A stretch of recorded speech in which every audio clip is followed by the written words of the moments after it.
ফেডারেশনের সাথে আহ, রাজনীতি শুরু করি। তো আমরা তো সবসময়ই আসলে ক্ষমতার বিরুদ্ধে কথা বলেছি এবং সবসময়ই দেখা গেছে যে চেয়েছি যে সিস্টেমটা চেঞ্জ হোক। শুধুমাত্র ক্ষমতা চেঞ্জ না, আমরা আসলে সিস্টেম চেঞ্জের জন্য পলিটিক্সটা করেছিলাম। তো যখন এই জুলাই গণঅভ্যুত্থান পরবর্তী সময়ে আমাদের সবার মধ্যে কিন্তু একটা আকাঙ্ক্ষা আছে, যে এখানে আসলে এই যে বর্তমান রাষ্ট্রটা আছে সেই রাষ্ট্রর কাঠামোটার মধ্যে একটা বড় ধরনের পরিবর্তন আসবে।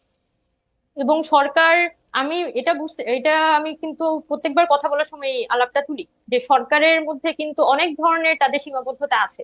তারা যাই চান না কেন, দিন শেষে তো একটা আমলাতন্ত্রের মাধ্যমেই তাকে সেটা বাস্তবায়ন করতে হবে। এবং সেই আমলাতন্ত্র কিন্তু তাদের প্রতি হেল্পফুল না।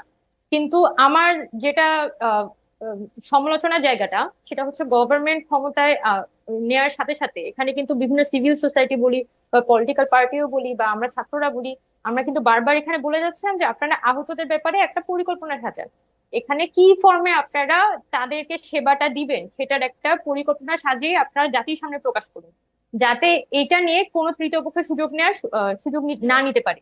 কিন্তু গভর্নমেন্ট কিন্তু সেই অর্থে কোনো পরিকল্পনা হাজির করতে পারেনি, এবং যেটার ফলাফল হিসেবে কিন্তু দেখা গেছে যে আহতদের চিকিৎসাটা হয়তো হচ্ছে, কিন্তু যতটা আহ আহ, বলা যায় যে যতটা আসলে সুইফটলি ঘটনাটা ঘটা দরকার ছিল সেটার মধ্যে আমি অনেকটাই দেখেছি একটা ধিমে তালের বিষয়গুলো চলেছে।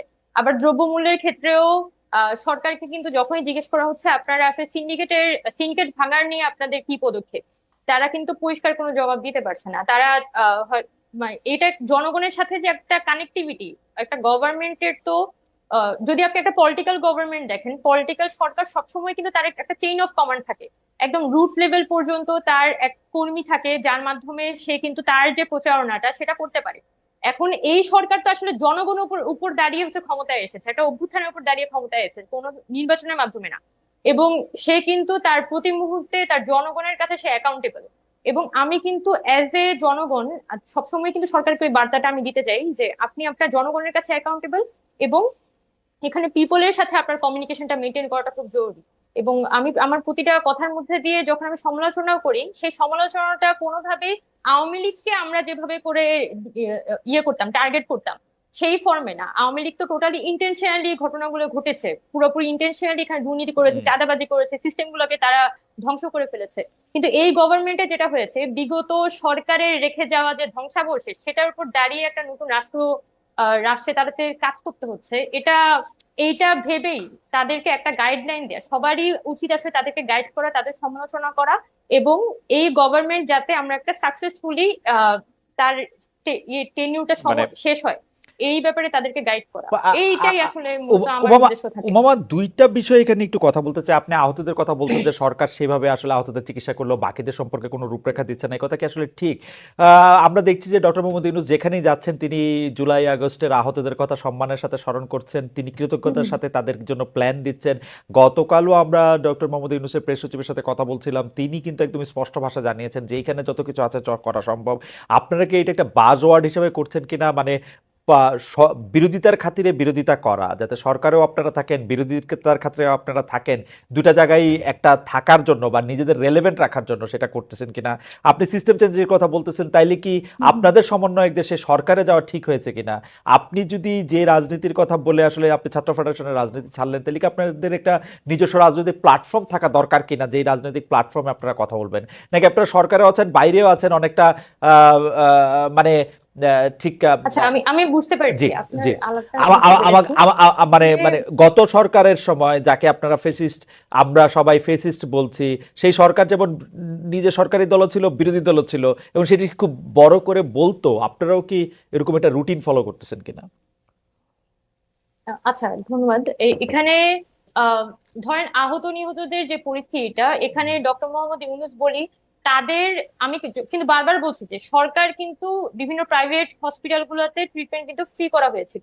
কিন্তু আপনি যদি প্রাইভেট হসপিটাল গুলোতে যান, এবং সরকার বলছে যে ট্রিটমেন্ট ফ্রি, সরকারের পক্ষ থেকে বলা হয়েছে private university, sorry, private medical গুলোতে ট্রিটমেন্ট ফ্রি দিতে হবে। কিন্তু আমি যখন প্রাইভেট মেডিকেল গুলোতে যাচ্ছি বা আমার কাছে রোগীরা কল দিচ্ছে, কল দিয়ে বলছেন যে এখানে কোনো সমন্বয়ককে আসতে হবে, সমন্বয়ককে এসে কথা বলে তাহলে ট্রিটমেন্টটা হচ্ছে ফ্রি করাতে হবে। তার মানে মাঠ পর্যায়ে সিচুয়েশনটা কিন্তু একই কথা বলছে না। হুম, যেটা সরকার আর আরেকটা বিষয় আমি এখানে বলতে চাই, রিসেন্টলি যে শ্যামলীতে আহতদের একটা আহ, তারা যে রাস্তায় নেমে যখন প্রোগ্রাম করছিল, তারা যখন সরকারের কাছে বলছিল যে তাদের প্রপারলি ট্রিটমেন্ট পাচ্ছে না, এটার পরবর্তী সময়ে কিন্তু সচিবালয়ে আহতদের সাথে একটা মিটিং হয় উপদেষ্টাদের। ওই মিটিং এর সময় আসলে উপদেষ্টারা তাদেরকে একটা পরিকল্পনা দিয়েছিলেন, এবং সেই পরিকল্পনাটা যখন ডক্টর মোহাম্মদ ইউনূস ওই দিন যখন ব্রিফিং করেছিলেন, ব্রিফিং করার সময় উনি কিন্তু ওই পরিকল্পনাটার একটা সারমর্ম সেই ব্রিফিংটাতে তুলে ধরেন। এবং সেটা কিন্তু গত সপ্তাহের ঘটনা। এর আগেও তো ধরেন আপনার 3 মাস চলে গেছে। এবং আমি যখন নিজে হসপিটালে যাচ্ছি বা বিভিন্ন, শুধুমাত্র বৈষম্যবিরোধী ছাত্র আন্দোলনের যে মেডিকেল টিম সেটাই যে এখানে মাঠে ফাংশন করেছে বিষয়টা এমন না, অন্যান্য অনেক ইন্ডিপেন্ডেন্ট মেডিকেল টিম এখানে ফাংশন করেছে। এবং আপনি যদি আহতদেরকে বিদেশে চিকিৎসা দেওয়ার বিষয়টা দেখেন, সেখানেও টাকাটা দিচ্ছে কিন্তু সাজেদা ফাউন্ডেশন। এবং এই যে মানে সরকারের সে নানান ভাবে কিন্তু একটা ওকে। প্রাইভেট আমরা ফান্ডিং আমার এখানে মনে আসছে, আমার মনে হয় উমামা, সাধারণ মানুষের পক্ষ আমার থেকে মনে হয় হেল্পটা উমামা, আসছে, আমি কিন্তু আমি সরকারের একটা প্রপার পরিকল্পনাটা একদম রুট লেভেল পর্যন্ত পরিষ্কার না। সেই জন্য হয়তো একটা মানুষ যখন দেখা যাচ্ছে ময়মনসিংহ থেকে সে যখন ঢাকা আসে, হুম, তখন হয়তো সমন্বয়কে ধরে সে চিকিৎসাটা পাচ্ছে, কিন্তু ময়মনসিংহ মেডিকেল কলেজে সে চিকিৎসাটা পাচ্ছে না। উমা ইভেন ময়মনসিংহের ওই রোগীটা যখন ময়মনসিংহে আছে, উমা তখন কিন্তু সে কমপ্লিটলি এই সিস্টেমটা থেকে বাইরে, উমা তার পুরো সার্ভিস থেকে বাইরে। উমামা আপনার কথা মানে এই উমামা আপনার কথা সমস্যাটা পরিষ্কার। ওখানে হচ্ছে। উমামা আপনার কথা পরিষ্কার। এখানে আপনি স্পষ্ট দুই একটা জিনিস একটু অল্প কথা একটু জানতে চাই। আপনি কি মনে করেন যে সমন্বয়কদের তিনজন যে আসলে সরকারে আছে এই সিদ্ধান্তটা একটু ভুল ছিল, নাকি আপনি মনে করেন ঠিকই আছে, ঠিকই ছিল? আর দুই হচ্ছে আপনারা কি আপনি কি এটা মনে করেন যে আপনাদের দ্রুত একটা পলিটিক্যাল পার্টি করা উচিত, এই ব্যাপারে আপনাদের কোনো সিদ্ধান্ত আছে কিনা? আচ্ছা, এখানে সমন্বয়করা যে 3জন আপনার গভর্নমেন্টের মধ্যে এখন আছে, হুম, তারা তো একটা বিশেষ পরিস্থিতিতে এই সরকারের হুম, অংশীদার হয়েছিল। আপনারা নিশ্চয়ই জানেন যে এখানে 5 আগস্ট পরবর্তী সময়ে 3 দিন কোনো ধরনের গভর্নমেন্ট ছিল না। হুম, এবং দেশে যে এরকম একটা বিধ্বস্ত পরিস্থিতি, হুম, তখন সারা দেশের মানুষের কিন্তু একদম প্রাইম একটা কনসার্ন ছিল যে দেশে এই মুহূর্তে একটা গভর্নমেন্ট ফর্ম করতে হবে। হুম, হুম, এবং সেই জায়গা থেকেই কিন্তু আমাদের আসিফ ভাই, নাহিদ ভাই ওরা ওই সময়ে এই উপদেষ্টা পরিষদের মধ্যে হুম, যায়, এবং উপদেষ্টা পরিষদটা ওই মুহূর্তে গঠন করা হয়।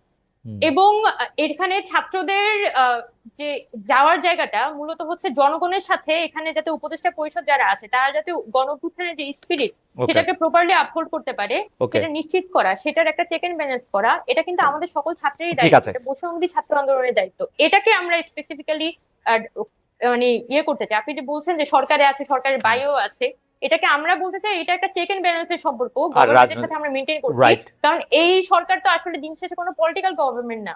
তো এখানে জনগণের যে অভ্যুত্থানের যে একটা আপনার আকাঙ্ক্ষা, সেটাকে যাতে গভর্নমেন্ট বৈষম্য আপহোল্ড করতে পারে, সেটা বৈষম্য নিশ্চিত করার জায়গাটা আমরা আমরা চাই যে সরকার এটা আপহোল্ড করুক। এবং বৈষম্য আমরা ওই বার্তাটা বিভিন্ন সময় পৌঁছাই। আর বৈষম্য বৈষম্য বিরোধী আমরা ছাত্র যারা পলিটিক্যাল বর্তমানে পার্টি, বৈষম্যবিরোধী ছাত্র পলিটিক্যাল আন্দোলনের পার্টি। সাথে আছি, হুম, হুম, আহ এখানে আমরা যিনি আহ্বায়ক কমিটি গঠন করছিলাম 21শে অক্টোবর, সেদিন কিন্তু আমরা খুব পরিষ্কার করে বলেছিলাম যে বৈষম্যবিরোধী ছাত্র আন্দোলন প্ল্যাটফর্মটা কোনো পলিটিক্যাল পার্টিতে কনভার্টেড হবে না। হুম। যদি এই প্ল্যাটফর্মের ছাত্ররা পরবর্তী রাজনৈতিক দল করতে চায়, বা এটা একটা পোর্শন অফ স্টুডেন্টস রাজনৈতিক দল করতে চায়, সেটা তো অবশ্যই সবার রাজনীতি করার অধিকার এখানে আছে, বা হুম। তরুণদের তো রাজনীতিতে আসলেই আসা উচিত।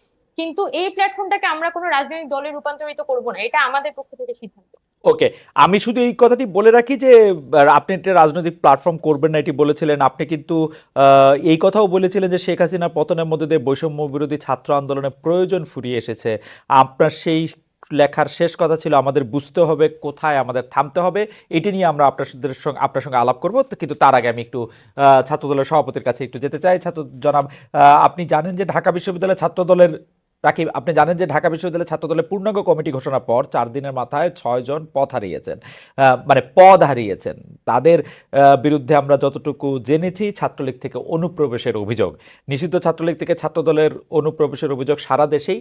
এটা ঠেকাতে আপনারা কি করছেন? আমাদের অনেকগুলি প্রশ্ন রয়েছে, আপনি একটু দ্রুত এর জবাব দিলে ভালো হয়। ছাত্রলীগের অনুপ্রবেশকারী ছাত্রদলে বহিষ্কার, আপনি আপনারা কি করছেন এটা নিয়ে?